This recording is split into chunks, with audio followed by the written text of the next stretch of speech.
बच्चों, मैं संजय कुमार निमेश और आपका केमिस्ट्री गुरु। तो बच्चों, हमने लास्ट लेक्चर जो पढ़ा था बोर त्रिज्या के बारे में पढ़ा था और आज हम सूत्र का निगमन करेंगे, बोर ऊर्जा के सूत्र का निगमन। तो बच्चों स्टार्ट करते हैं बोर ऊर्जा के सूत्र का निगमन। तो हमने बोर त्रिज्या जो सिद्ध किया था वो था बच्चों n² बटे 4π² तो ये ध्यान रखना बच्चों, ये लास्ट में हमें काम आएगा, इसको याद रखेंगे। तो स्टार्ट करते हैं बोर ऊर्जा के सूत्र का निगमन। तो बच्चों गतिज ऊर्जा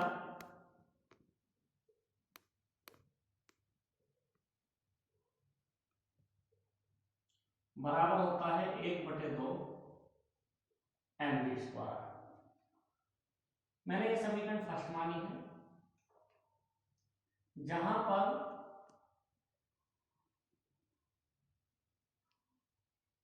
m इलेक्ट्रॉन का द्रव्यमान और v हमारा इलेक्ट्रॉन का वेग। तो बच्चों कोई भी हमारी गतिज ऊर्जा होती है वो 12 mv² के बराबर होती है और स्थितिज ऊर्जा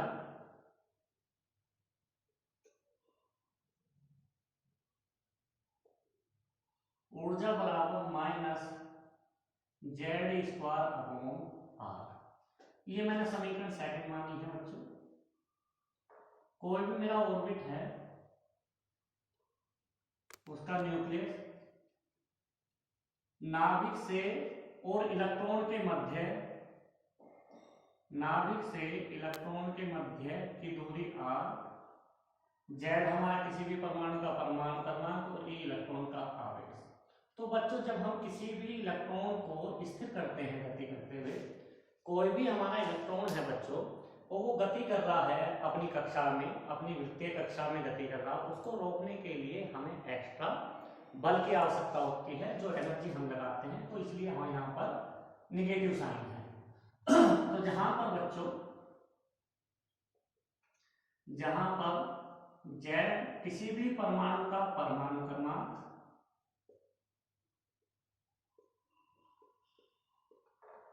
E हमारा इलेक्ट्रॉन का आवेश,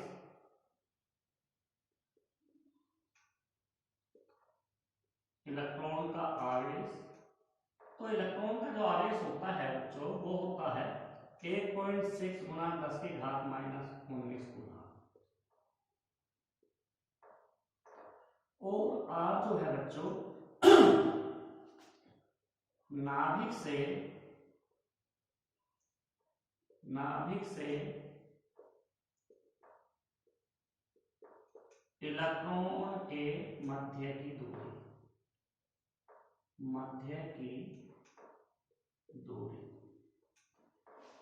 तो बच्चों किसी भी निकाय की जो कुल ऊर्जा होती है, किसी भी निकाय की कुल ऊर्जा वो गतिज ऊर्जा तथा स्थितिज ऊर्जा के योग के बराबर होती है। तो किसी भी निकाय की कुल ऊर्जा जो है, कुल ऊर्जा जिसको हम E से रिप्रेजेंट करते हैं, वो हमारी होती है गतिज ऊर्जा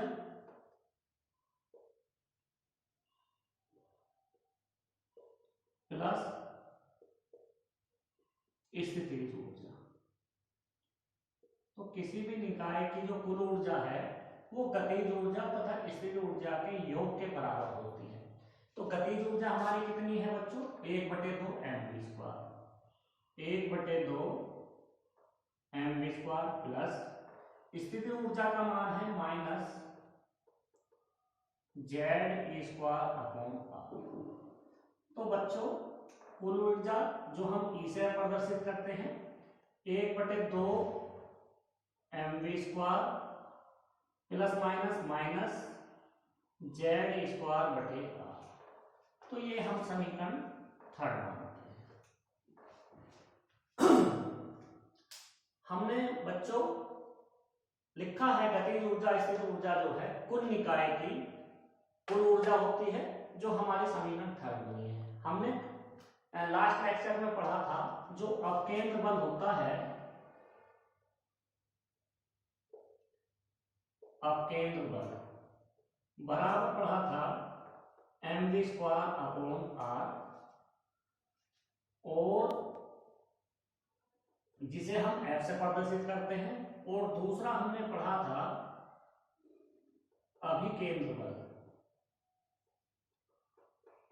जो होता है Z²/r²। तो बच्चों इसको भी हम F से रिप्रेजेंट करते हैं। दोनों बल आपस में बराबर हैं, इसलिए इसको याद रखना बच्चों, लास्ट में हम यूज करेंगे बोर त्रिज्या की वैल्यू को। तो हम जानते हैं कि अपकेंद्र बल, जिसको हम F से रिप्रेजेंट करते हैं, बराबर होता है अभिकेंद्र बल। तो बच्चों जब ये दोनों आपस में बराबर हैं तो इनकी दोनों की वैल्यू भी आपस में बराबर होगी, तो दोनों की वैल्यू रखने पर अपकेंद्र बल mv²/r बराबर अभिकेंद्र बल Ze²/r², Ze²/r²। तो बच्चों इस r से इसकी एक पावर कट जाएगी, बचेगा हमारा mv² बराबर Z²/r। तो ये समीकरण मैंने फोर्थ मानी है। समीकरण फोर्थ को 2 से भाग करने पर, तो समीकरण 4 को 2 से भाग करने पर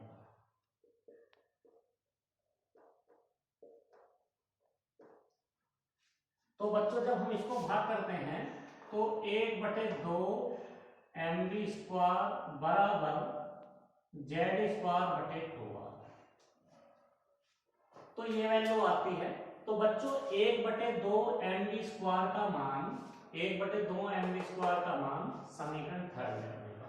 तो ये जो हमारे थर्ड समीकरण है 1/2 mv² का मान रखने पर, तो हम लिखते हैं 1/2 mv² का मान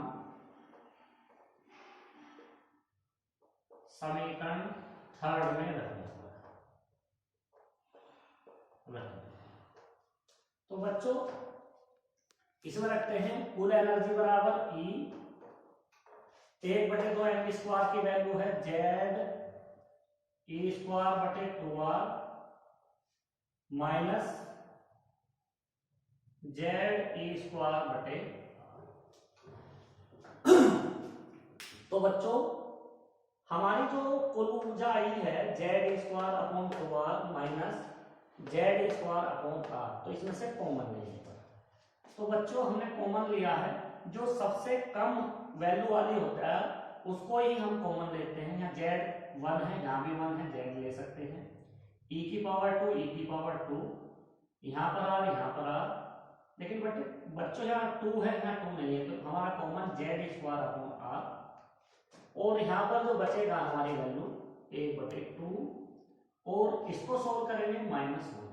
तो ये बच्चों कैसे आई है, मैं इसको इधर लिख देता हूँ वैल्यू कैसा आई है।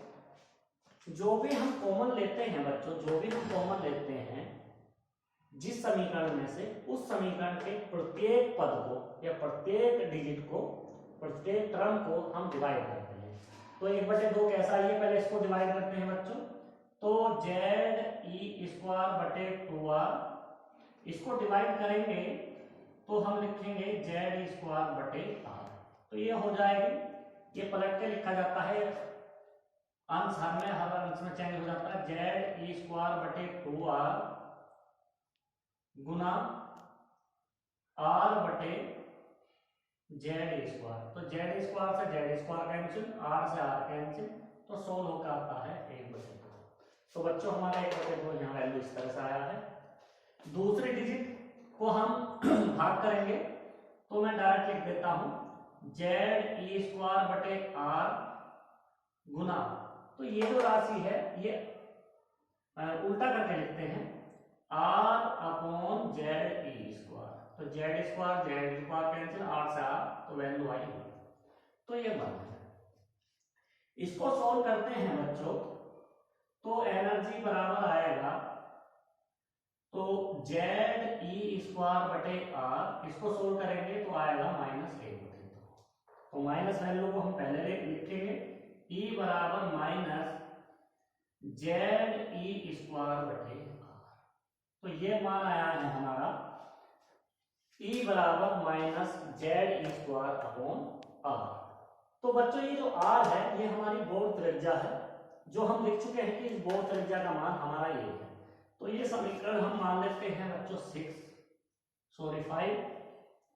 तो समीकरण 5 में हमें बोर्ड त्रिज्या जो N²H²/4π² का मान रखेंगे, तो उसके साथ ही हमें बोर ऊर्जा का फार्मूला प्राप्त होगा। तो बच्चों इसका स्क्रीनशॉट लो, फिर आगे स्टार्ट करते हैं।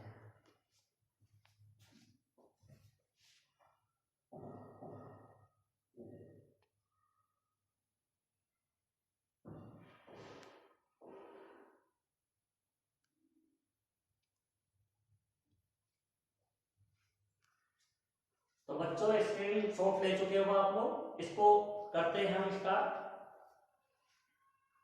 मैं इसको यहां से सोल्व इधर कर रहा हूं।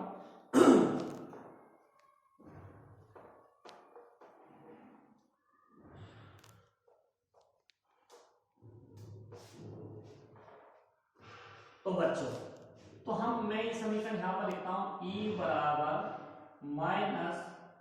-ZE²/R। तो RM अर्थात बोर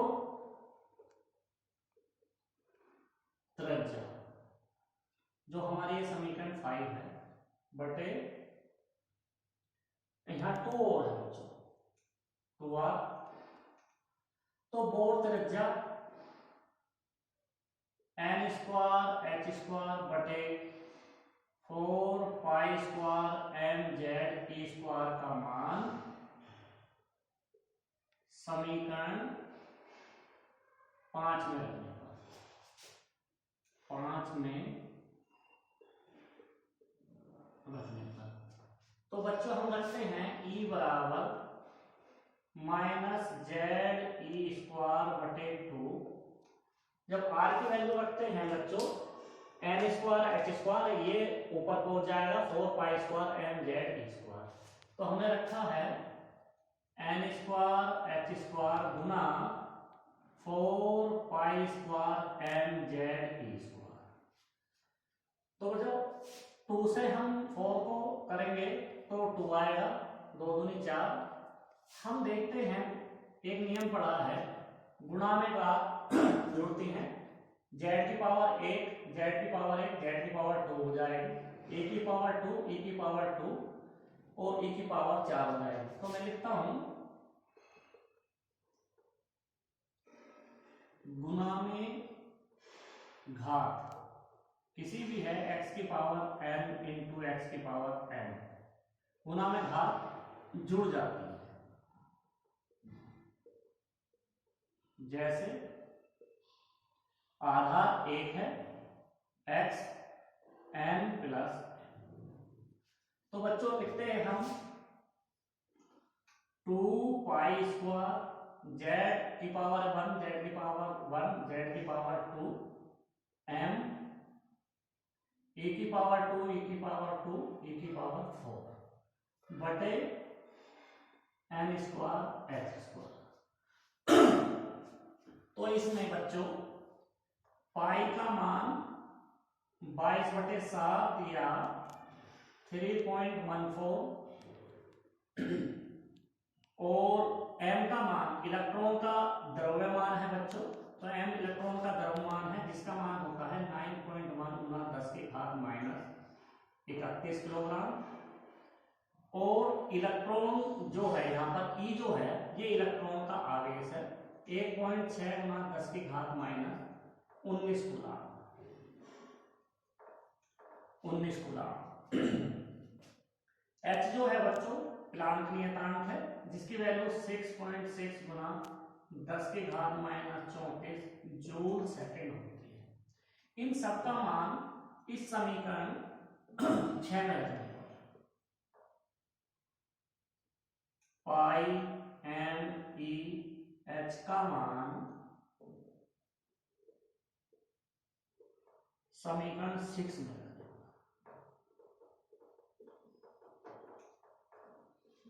तो बच्चों ये सोल्व होकर आता है E बराबर -13.6 किसकी वैल्यू नहीं रखी Z square upon n square. जो एनर्जी का मात्रक होता है यूनिट होती है इलेक्ट्रॉन वोल्ट। ये समीकरण मैंने 7। ईवी क्या मतलब मात्रक क्या है इलेक्ट्रॉन वोल्ट। तो बच्चों समीकरण 6 एंड समीकरण 7 को बोर ऊर्जा कहते हैं। बोर ऊर्जा कहते हैं। तो बच्चों हमें बोर ऊर्जा के सूत्र का निगमन करना था। तो समीकरण 6 हमारी जो है वो बोर ऊर्जा का फॉर्मूला है और समीकरण 7 भी बोर ऊर्जा का फॉर्मूला है। तो हम सिद्ध कर चुके हैं बच्चों। इसका स्क्रीनशॉट लो और इसके आधार पर एक मिनट लेकर कराते हैं बच्चों आप लोगों को इसको सोल्व करो। स्क्रीनशॉट लो बच्चों जल्दी से।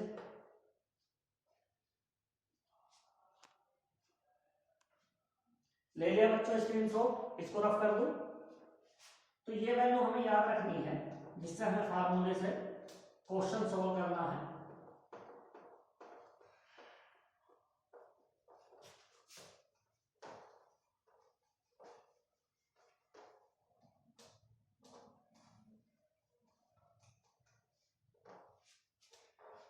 तो बोर ऊर्जा का सूत्र जो है -13.6 Z square upon n square क्या मात्रक है इलेक्ट्रॉन वोल्ट।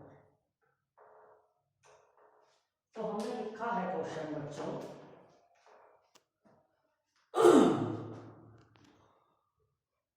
क्वेश्चन हाइड्रोजन परमाणु की प्रथम द्वितीय तथा तृतीय कक्षाओं की ऊर्जा का मान ज्ञात कीजिए। मान ज्ञात कीजिए। तो इसमें क्या दिया है हाइड्रोजन है जिसमें हमारी बोर त्रिज्या जो है हाइड्रोजन का परमाणु क्रमांक 1। तो इसमें परमाणु क्रमांक जो है वो 1 होगा। जेड परमाणु क्रमांक 1 पहली कक्षा में n बराबर 1 रखने पर। ये हमारा फर्स्ट के लिए है बच्चों। सेकंड के लिए जेड बराबर परमाणु क्रमांक वही रहेगा लेकिन कक्षा की वैल्यू n बराबर 2। केस थर्ड जेड की वैल्यू 1 n इक्वल टू 3। तो केस फर्स्ट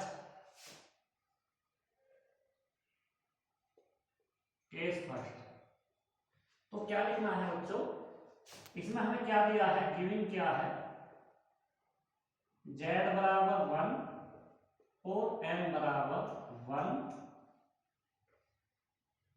एनर्जी का फार्मूला है E बराबर -13.6 Z square upon n square electron. तो इसमें मान रखने पर माइनस 13.6, जेड की वैल्यू 1 का स्क्वायर और एन की वैल्यू 1 का स्क्वायर। तो जिसका भी स्क्वायर करते हैं उसको 2 बार लिखो, उसके बीच में गुना का चिन्ह सोल्व करके लिखो 1, तो दोनों जगह सोल्व होकर आएगा 1, तो माइनस 13.6 इलेक्ट्रॉन वोल्ट। तो ये ऊर्जा कौन सी है? फर्स्ट, तो हम E1 लिखेंगे। तो E1 की वैल्यू जो आई है हमारी वो 13.6 इलेक्ट्रॉन वोल्ट। इसी प्रकार केस सेकंड, जेड की वैल्यू 1 एन बराबर 2 जो हमें दिया है, जेड की वैल्यू 1 एन इक्वल टू 2 रखने पर, तो फार्मूला क्या है हमारा? E equal to minus 13.6 Z square upon n square electron volt. Clear बच्चों? इसमें वैल्यू रखने पर माइनस 13.6 जेड की वैल्यू 1 का स्क्वायर 2 का स्क्वायर, क्योंकि एन की वैल्यू 2 रखने पर, तो 1 का स्क्वायर करेंगे 1, 2 को 2 बार लिखो, मल्टीप्लाई कैसे बीच में, 2 2 4, तो ये सोल्व होकर आया है माइनस 13.6 गुना 1/4, कितने? Electron volt. तो बच्चों इसको सोल्व करेंगे, मैं यहां सोल्व करके दिखा देता हूं। 13.6 को सोल्व करेंगे 4 से, 4 तिया 12, 1.6, 4 चौक 16, तो वैल्यू बच्चों आ रही है हमारी 3.4। तो E2 की जो वैल्यू आई है, E2 की जो वैल्यू आई है हमारे पास, E2 की वैल्यू वो है बच्चों 3.4 इलेक्ट्रॉन वोल्ट। इसी प्रकार केस थर्ड बच्चों, क्या दिया है? जेड की वैल्यू 1 ही है, एन की वैल्यू 3, जो दिया है जेड इक्वल टू 1 और एन इक्वल टू 3 समीकरण में रखने पर, तो E3 बराबर माइनस के 13.6 Z square upon n square electron volt. रखो बच्चों इसकी वैल्यू माइनस 13.6 जेड की वैल्यू 1 का स्क्वायर बटे 3 का स्क्वायर, क्योंकि एन की वैल्यू 3 है और जेड की वैल्यू 1 है, तो हम सोल्व करेंगे 1 के 1 में मल्टीप्लीकेशन करेंगे 1 और 3 का स्क्वायर निकालने में 2 बार लिखो उस वैल्यू को, मल्टीप्लीकेशन का चिन्ह सोल्व करके लिखो 3 × 3 इक्वल टू 9। तो ये वैल्यू आ गई हमारी माइनस 13.6 गुना 1/9। तो इसको सोल्व करेंगे बच्चों, मैं सोल्व करके दिखाता हूं। 13.6 को 9 की टेबल 9 1 जा 9, मतलब 9 एकम 9 बचे 4 6 पॉइंट, तो बच्चों 9 पंजे 45, 1 बचेगा 0 और 3, तो 1.5 लिख सकते हैं। तो E3 जो है बच्चों, E3 की जो वैल्यू आई है वो आई है 1.5 इलेक्ट्रॉन वोल्ट। तो इस तरह से बच्चों हमने ये क्वेश्चन सोल्व किया है, इसको हम प्रदर्शित भी करेंगे। तो प्रदर्शित इस तरह से करते हैं, पहली कक्षा, दूसरी कक्षा, तीसरी कक्षा, और ये इसका कोई न्यूक्लियस है।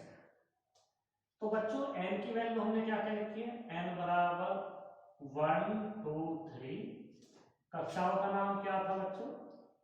KLM, और उनकी जो हमारी त्रिज्या आई है बच्चों, पहली वैल्यू आई है माइनस 13.6 इलेक्ट्रॉन वोल्ट, दूसरी वैल्यू हमारी आई है माइनस 3.4 इलेक्ट्रॉन वोल्ट, और थर्ड जो आई है माइनस के 1.5 1.5 इलेक्ट्रॉन वोल्ट। तो इस तरह से सोल्व करेंगे बच्चों। और यदि वो हाइड्रोजन की जगह हीलियम आयन देता है बच्चों, केवल एक इलेक्ट्रॉन के लिए ये एप्लीकेबल है, तो हीलियम है तो यहाँ पर जेड की वैल्यू बच्चों यहाँ पर 2 हो जाएगी।